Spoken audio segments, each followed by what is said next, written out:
हाय, hello, good morning सर्वांना. सर्वप्रथम श्री स्वामी समर्थ. मी प्रियंका आणि परत एकदा तुमचं सर्वांचं माझ्या एका नवीन मराठी ब्लॉग चॅनलवर अगदी मनापासून स्वागत. आजचा दिवस तुम्हाला खूप छान, मस्त, आनंदाचा, आरोग्यदायी आणि भरभराटीचा जावो ही स्वामींच्या चरणी प्रार्थना. तर चला, आज सकाळी सकाळी व्हिडिओला सुरुवात केलेली होती. मुलांची शाळा आहे, मुलांना डबे वगैरे बनवून दिले, तर मुलं शाळेमध्ये गेले. तर मुलं शाळेमध्ये गेल्याच्या नंतर मग मी देवपूजा लगेच करून घेतली. आता कलश वगैरे घासून घेतला. त्यानंतर घरामध्ये माझ्याकडे जी फुलं अवेलेबल होती तीच जास्वंदीची फुलं, गोकर्णीची फुलं आणि पांढरी निळ्या कलरची तेच वाहून घेतली देवाला मी. आणि इथं तुम्ही पाहू शकता एकदम घरामध्ये अशी देवपूजा झाल्याच्या नंतर भारी वाटतं. आणि महत्त्वाचं म्हणजे आज दीप अमावास्या आहे, त्यामुळं मग बाकीची सुद्धा तयारी करायची आहे.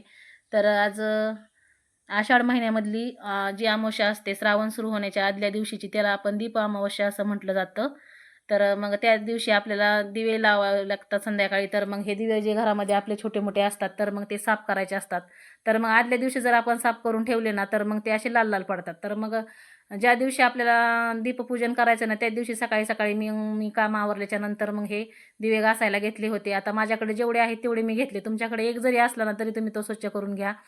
म्हणजे घेतलंच असन ताईंनी सगळ्या. तर मग मी इथं दिवे ना असे पाण्याखालून काढून घेतले आणि त्यानंतर मग त्यामध्ये अशी थोडी थोडी पितांबरी टाकून दिली आणि हाताने चोळून एक 10 मिनटं ठेवली. आणि त्यानंतर दिवे हाताने असं स्वच्छ घासून घेतले. आणि घासून घेतल्याच्या नंतर लगेच मग पाण्याखाली बुडवले की लगेच मग सुती कापडाने असे दिवे पुसून घेतले. आणि उद्या उन्हामध्ये थोड्या वेळ वाळायला ठेवले. तर इतके मस्त असे दिवे चकाचक निघाले होते, तुम्ही ते व्हिडिओमध्ये पाहू शकता. तर आज श्रावण सुरू होण्याच्या अगोदर जी अमावस्या असते ना त्याला आपण गटारी अमावस्या किंवा दीप अमावस्या असं म्हटलं जातं. तर संध्याकाळचे 7:30 वाजले होते आणि मी पूजा करायला बसले होते, तुम्ही इथे व्हिडिओमध्ये पाहू शकता. त्यामुळे आजचा व्हिडिओ कुठेही स्किप न करता शेवटपर्यंत नक्की पहा. तर श्रावण महिना सुरू होण्याआधी दिव्यांची पूजा केली जाते, त्याचं सुद्धा कारण आहे बरं का. तर काहीतरी खूप खास कारण आहे. तर दीप अमावस्या कशी साजरी केली ते या व्हिडिओमधून तुम्हाला पाहायला मिळणार आहे. आषाढ महिन्याच्या शेवटी जी अमावस्या असते त्या अमावस्याला दीप अमावस्या किंवा दीपावनीत अमावस्या म्हणतात. अमावस्या झाल्यानंतर श्रावण महिन्याला सुरुवात होते. आता श्रावण महिना प्रत्येक महिन्यामध्ये अमावस्या येते, पण आषाढ महिन्यामध्ये जी अमावस्या येते ना ती दीप अमावस्या अशी म्हणून खास ओळखली जाते. श्रावण महिन्यामध्ये साक्षात शिव पार्वती पृथ्वीवर भ्रमण करतात. त्यांच्या स्वागतासाठी अज्ञानाचा अंधार दूर करून प्रकाशाची आरास केली जाते. तीही दीप अमावस्या म्हणून साजरी केली जाते. प्रत्येक घराघरामध्ये दिवे असे स्वच्छ केले जातात आणि दिव्यांची पूजा केली जाते. घराचा असे दिवे लावल्यामुळे ना घरामध्ये एकही कोपरा अंधारात राहत नाही. आता दीप अमावस्या साजरी करण्यासाठी घरामध्ये जे कोणते छोटे मोठे दिवे असतात ते स्वच्छ घासून पुसून घेतले जातात. दिवांना फुले, हळद, कुंकू अर्पण करून त्यांना नैवेद्य दाखवला जातो. नैवेद्यामध्ये आपण आपल्या घरामध्ये जे काही उपलब्ध आहे जसं की फुटाणे, ज्वारीच्या लाह्यांचा खरंच खूप मान आहे बरं का. पण आपल्याकडे असतील तर ठेवल्या तरी चालतात, नसतील तर नाही ठेवल्या तरी काही एवढं हरकत नाही. चुरमुरे, खडीसाखर असा नैवेद्य दाखवला जातो. हे जर आपल्या घरामध्ये उपलब्ध नसेल तर नुसता दूध आणि साखरेचा जरी नैवेद्य दाखवला तरी तो चांगलाच असतो. दिवा हा प्रकाशाचा, ज्ञान आणि पवित्रचे प्रतीक मानला जातो. दीपपूजनातून अग्नी आणि प्रकाशाबद्दल कृतज्ञता व्यक्त केली जाते. आपण या दीपपूजना दिवशी घर स्वच्छ करून घरामध्ये दिव्यांची आकर्षक मांडणी, रांगोळी आणि फुलांनी जमेल तेवढी सजावट करत असतो. आणि या पूजनामुळे आपल्या घरामध्ये प्रसन्न वातावरण तयार होते.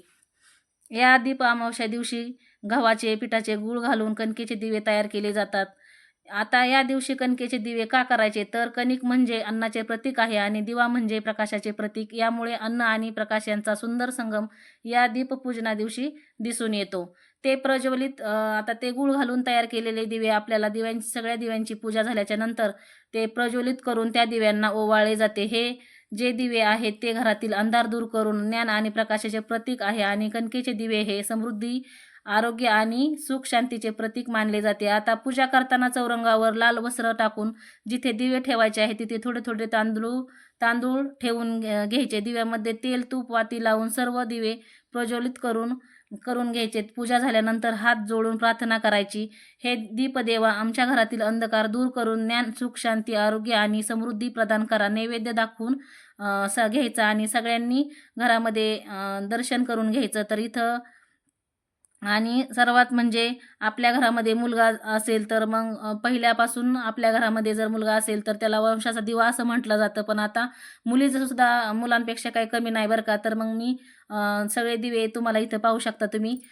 मी आता सगळे दिवे असे व्यवस्थित लाल वस्त्रावरती खाली स्वस्तिक चौरंगाच्या काढून दिवे व्यवस्थित असे त्यांची मांडणी करून घेतलेली आहे. त्यामध्ये तुपाच्या ज्या दिव्यांमध्ये तुपाच्या वाती ठेवायच्या असतात त्यामध्ये तुपाच्या वाती ठेवून अगोदरच घेतल्या होत्या आणि तेलाच्या ज्यामध्ये ठेवायच्या त्यामध्ये सुद्धा तेलाच्या वाती ठेवून अगोदरच घेतल्या होत्या.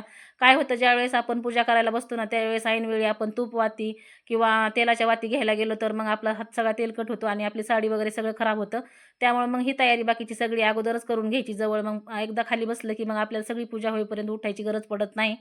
तर इथं दिवे कसे ठेवायचे तर त्यासाठी अगोदर आपण एखादं माप कसं काढतो तसं दिवे मोठे कुठं ठेवायचे, छोटे कुठं ठेवायचे त्या लाईननुसार मी अगोदर तांदूळ सगळ्या दिव्यांखाली ठेवून घेतलं आणि त्यानंतर मग त्यावरती हळदी-कुंकू टाकून नंतर मग समया जे छोटे-छोटे दिवे होते माझ्याकडे ते ठेवून घेतले. त्यानंतर मग खाली एक पाट ठेवला आणि त्यावरती लाल वस्त्र टाकून त्यावरती जे गुळाचे कणकेचे दिवे बनवले होते ना, ते सुद्धा मी असे लावून घेतले. तर खरंच आणि त्यानंतर मग प्रार्थना केली. तर ही प्रार्थना करताना मी शुभम करोती कल्याणम असा मंत्र म्हटला आणि नंतर मग दिव्यांना ह्या जे दिवे असतात ते आता माणसांना ओवाळायचं म्हटलं तर मग तेलाच्या दिव्याने ओवाळलं जातं आणि देवाला ओवाळायचं म्हटलं तर मग तुपाच्या दिव्यांनी ओवाळलं जातं असं म्हणतात. तर मग मी सगळी पूजा झाल्याच्या नंतर हळदी-कुंकू वगैरे वाहून घेतलं. जे माझ्याकडे हार होते ते सगळ्या समयांना लावून म्हणजे ठेवून घेतले. त्यानंतर मग दिव्यांना आहे ना ओवाळून घेतलं कणकेच्या दिव्यांनी आणि त्यानंतर मग दर्शन करून घेतलं. त्यानंतर मग आरती पण केली, पण तो व्हिडिओ माझ्याकडून स्किप झाला. तर इथं पाहू शकता तुम्ही अशा पद्धतीने मी छान अशी साधी-सोपी दीपपूजनाची पूजा केलेली आहे आणि हे जे रांगोळी मॅट आहेत ते मी हाताने बनवलेले आहेत बरं का, पण ते खरंच खूप मस्त दिसत होते. तर मुलांचं चाललं होतं अभ्यास करायचं. त्यानंतर मग पूजा वगैरे झाली आणि नंतर मग मुलं पण दर्शनासाठी आली. तर इथं समृद्धी दर्शन घेत होती. त्यानंतर मग सिद्धीने पण दर्शन घेतलं आणि त्यानंतर बंटीने पण घेतलं.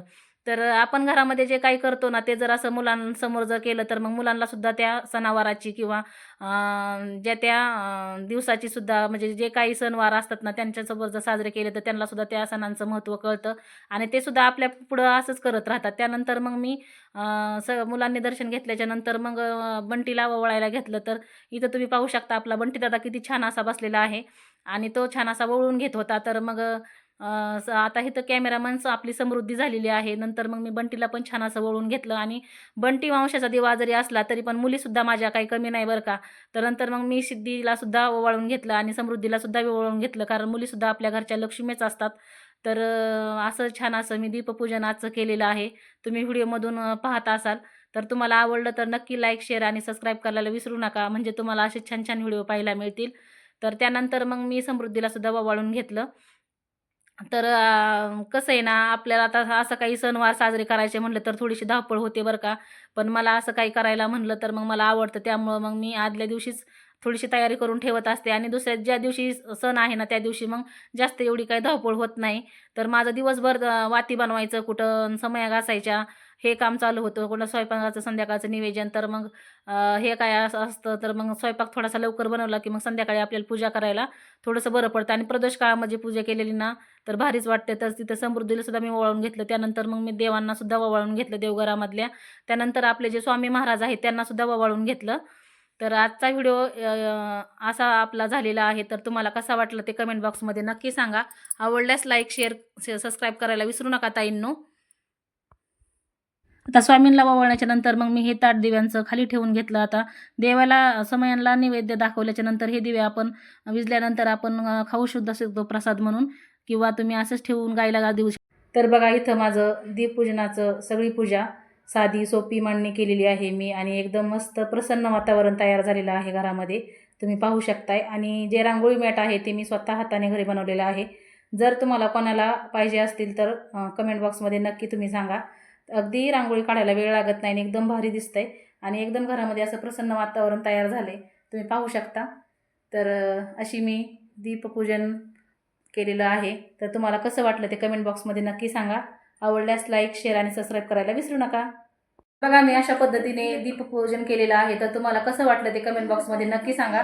आवडल्यास लाईक, शेअर आणि सबस्क्राईब करायला विसरू नका. अशाच एका नवीन व्हिडिओसोबत मी तुम्हाला पुन्हा भेटणार आहे. तोपर्यंत सगळ्यांना शुभ संध्याकाळ आणि श्री स्वामी समर्थ.